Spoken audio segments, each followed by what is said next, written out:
Hello darlings, this is Miss Darling in the studio. Welcome to my channel where I hope to give you not just instruction, a tutorial on how to make various elements of junk journals, but also give you the design, artistic knowledge that you need to get great composition in whatever it is you're making. So let's get started. Today we're going to be talking about adding eyelets to the luggage tags that are so popular and common in the journals. So to begin with, let's talk about why you want to use eyelets to finish off your tags. What kinds of punches are best to use and various sizes available. What kind of eyelets I use and why I think they're very effective, and how to measure your tags, how to punch them, and how to actually affix an eyelet to them. So, a lot of ground to cover. Let's get started. First, why use an eyelet? An eyelet makes the hole a lot more professional looking and keeps it from being torn loose. So it's a protective covering as well as a decorative treatment. And this is the top side of the eyelet, and this is the back side. There are eyelets and there are grommets. Grommets come with washers, which are then affixed to the back side. I use a kind of eyelet that doesn't require the second step of having a washer back there. I'll go into that in a little bit. But you can see what a card looks like that doesn't have an eyelet, or that just has, or just has a hole. For instance, this tag has the hole put in it, but there's no eyelet, there's nothing covering it, there's nothing that's protecting it, and it doesn't have, for instance, a string or ribbon or cording or anything that's added to it. Here is a tag that has a three-hole punch size hole in it. It's very big. I don't recommend a hole this large on a small tag. That would just overwhelm a small tag. But it's okay if you have a substantially large tag. You can do that. And we'll talk about that in a minute. Okay, let's talk about tools. One of the least expensive tool is this, which makes the same size hole that you find in a 3-ring binder. And it's very inexpensive, but it makes a rather large hole. This is the type of hole that it makes, which is fine if it's a large tag, but if it's a small tag, this hole would be rather dominating, and I don't recommend. I use a standard 3/8 inch hole, regardless of the size of my tag. If you already have this jumbo tool, which I recommended in my video about making page signatures and attaching them to your journals, this will make a 3/8 inch hole by putting it on the last setting here. It will make a smaller hole too, and it will make a large one. But I find that it is a little more difficult to position your holes on this tool. Using this one, it's made by the same company, We Are Memory Keepers. It's a crop-a-dile, and it's made exclusively for attaching eyelets to your tags. And it gives you a way to choose the size and type of eyelet or grommet if you're doing a grommet. It gives you the ability to choose what you want to do. So since I just use 3/8 inch all the time, I just leave it set there and I'm ready to go anytime I want to add an eyelet to any of my tags. So then, here we have a grouping of tags. Over here are various ways to treat the hole besides using an eyelet. We'll get into the eyelets at the end. These are colored hole covers or protective adhesive tags that you can put over your holes. These are only good, however, for the large 3-hole punch type of holes that are made with this tool. But you can buy them colored, or you can buy them white for less money on Amazon, and then colorize them yourselves using your various not stamps, but ink pads that you have in your toolkit. So you can buy them pre-colored or color them yourself. The nice way about this is that it's less expensive, but you can not only choose the ink color that you want to use, but you can make a light version and you can make a dark version. And so these are very handy, but again, they're not for the smaller sized holes. You can also purchase these stickers, which I got, which come in a variety of different style, from grunge and kind of western looking type paper to more colorful. There's a wide variety, but again, these only are good for the larger hole sizes. So I don't use them normally, but they are something that you can acquire. So what do I use on a regular basis? I use small eyelets, and they're a particular kind of eyelet. Let me pull in a little closer here. These are the kind of eyelets that I use. And the reason that I use them is that on the back side, they're notched all the way around the circular piece that goes through to the back. And the reason that notching is important is that when you press them against your tag, when they are pushed open on the back end, they lie flat more easily and quickly. If they're not notched, then they can be hard to press through properly, and they may not lie flat on the back. And so you don't want that if you can help it. So I buy the special kind of eyelets that are notched on the back. I will put a link in the description box so you'll know exactly where I go to buy mine. And these are for 3/8 inch holes only. Okay, let's talk about measuring.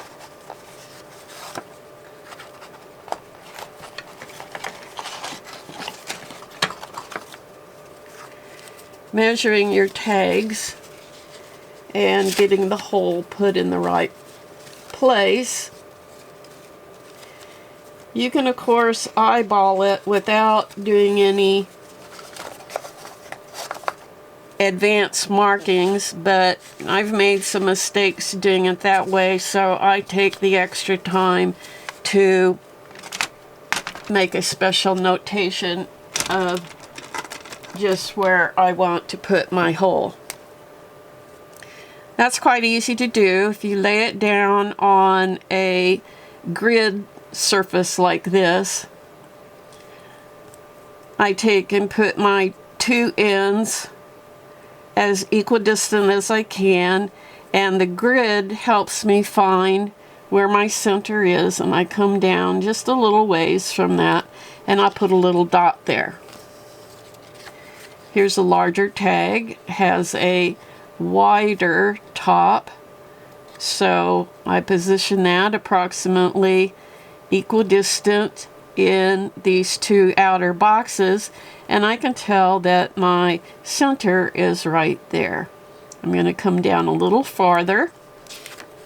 If you plan on stitching around your tag before you put your hole or your, well, whether you put your hole in or mark your hole before or after you stitch, if you're going to stitch, you want to drop your marking down a little farther from the edge to allow you to stitch across there. If you're not planning to stitch around your tag, then it's not an issue. And you would come down about 1/8 of an inch. I think I'll probably stitch around this, so I'm going to go a little lower than that, a little farther away from my edge to allow for stitching. So this is where some little pre-planning comes in handy. Here's my center, roughly. There's no need to, you know, get out a straight edge, a ruler, and measure off so you get the exact center. Nobody's going to be looking at that. The point is to get as close to the center as you can, the quickest way possible. So I have those marked. Here's some other tags that I've already marked for holes. So we'll be doing those. Here's some tags just to show you real quickly. This has no protection around it at all. I did do some sewing across there, and the hole is below that. Here are some tags that I bought off the internet, which came with the protective sealers, adhesive around them, and then I just stamped these tags on the front and back, and you can see where my stamping went over the protection tags that were already there. And then I have a bunch here that I just made. I haven't done anything with them yet. I don't know whether I'm going to attach them to another piece of cardstock to make them thicker, which is what I like to do. And this is another thing you might consider. If you're not going to beef up the thickness of a tag that you've cut out and made, however you got there, then maybe you don't want to put an eyelet on it. Maybe you could just use a larger hole and put one of these paper protectors on it. But if you're going to want to put an eyelet on it, this is just made and cut out of regular 65-pound cardstock. It's not quite as thick as I like a tag to be if I'm going to go to the time and expense of adding an eyelet. So I will be gluing these onto another piece of cardstock to make it a little thicker, a little bulkier. My eyelet is going to affix a little better, and just because it's a little thicker, the tag itself is going to feel a little more important than one that is very lightweight. So those will be done at another time. And here you can see some tags I made some while ago in the Japanese style of tag. I am in the process of making tutorials on a Japanese style journal, and I've been in a series of doing that, so I hope you'll go and watch that series, especially if you're brand new to this and don't know how to even make a journal. That will take you from the beginning to the end in a nice series of tutorials. But these were all made. They have the eyelets already on them. They're ready for me to add some cording. Could be ribbon, could be anything that you add here to tie on to make them look a little more like a luggage tag. Okay? So, we get on now with what's our next step? How to punch our holes. Okay, here are a bunch of tags that I have already marked where I want the hole to go. And so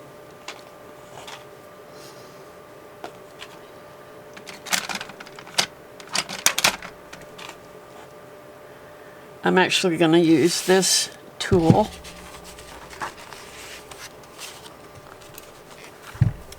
And I have the setting on the furthest back, which is for the 3/8 inch. And maybe I can turn it a bit this way. I found that if I put my tags or paper on the far side and then come in this way, it's much easier for me to see what I'm doing on this side. So I just put this under right about where I put my ink mark, and now I have a nice little hole. Let me move this so I get better in frame. So we'll do another one. There's my ink mark.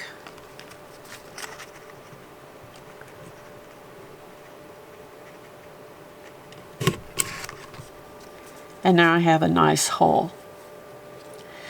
You can put holes in by hand, of course, but you're not going to get a real nice cut all the way around that's smooth as you will with a tool. You'll get something that's ragged and jagged, and if you don't mind that, that's of course a free way to do it. You can do it with an owl or any sharp item that is capable of making a hole in paper.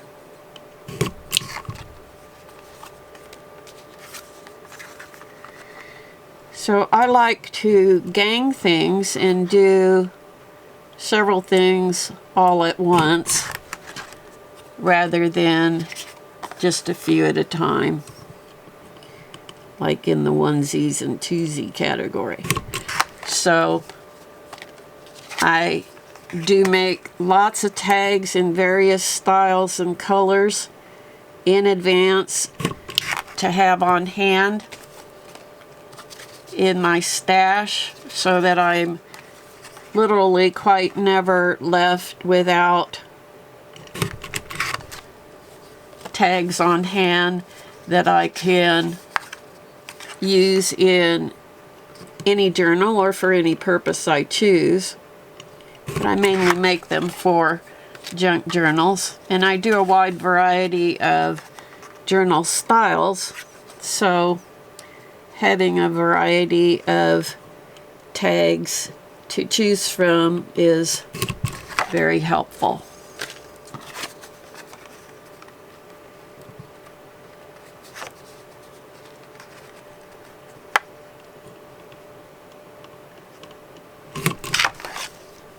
Okay.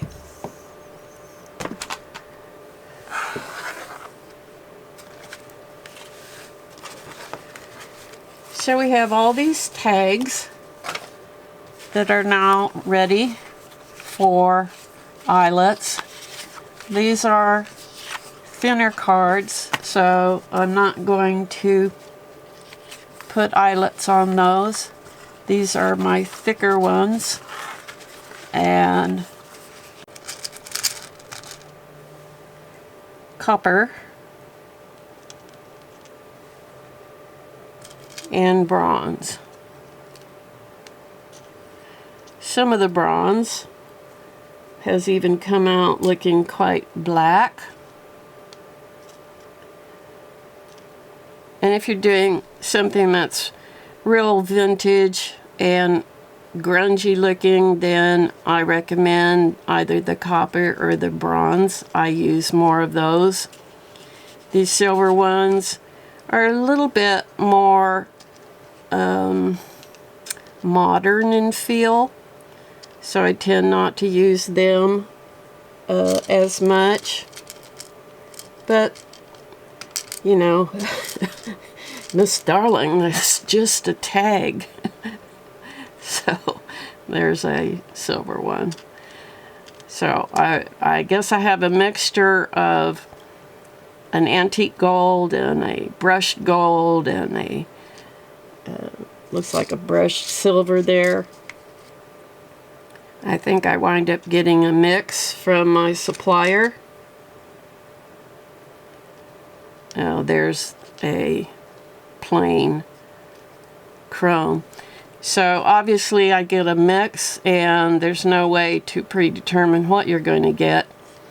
But these all have the notched backs that make them easy to put on and to get nice and flat against your cardstock, assuming that it's thick enough. I don't recommend putting eyelets on real thin cardstock or just a sheet of paper. You need some thickness there for it to grab hold of, because you are talking about a little bit of distance from the front to the back there, and it's just really tough to get them to adhere properly if your tag is just too thin. So I think we'll go with a copper one on that one. I have a little bit of darker coloring on this, so maybe we'll use a bronze tag on this one, and so on. So now we will fix these with this tool which I showed you earlier.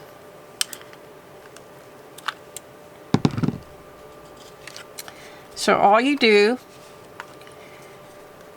after making sure you have your settings properly set, is you put the finished side on the right side of your tag and then flip it over, and you want to adhere that into the part of the tool that's sticking up. And you'll know when it's affixed properly because you can't pull it away. And so then you just push down.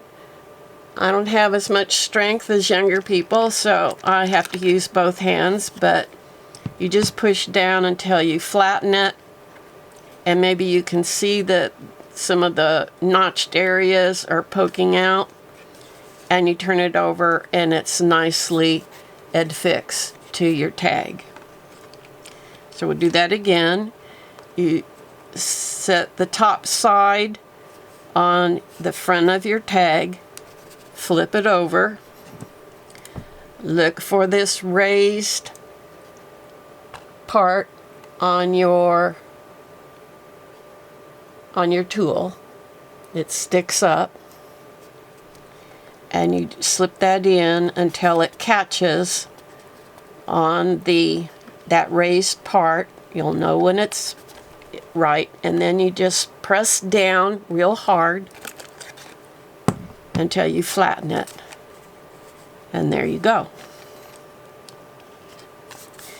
These cards are a little bit thinner than I really like, but it is adhering to them.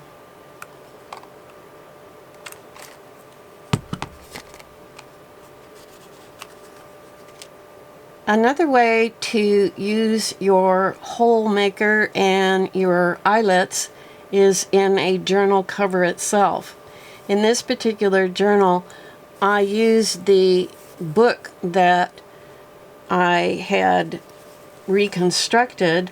I had not changed anything about the cover, and I had not disturbed the inside or the outside, so I didn't want to disturb that in any way, but I wanted to put a self-closure on the journal. So I decided to punch a hole in the journal, put an eyelet on it, which just barely made it, even though it is a good 1/16 of an inch thick. And so the eyelet was adhered, and then I put a knot at the end of a piece of torn fabric and made my self-closure that way. Okay, so if you found this video helpful, I'd appreciate a like and that you share it with your friends, and subscribe if you want to see more content. And I thank you for sticking with me. At this point, this is Miss Darling calling this a wrap.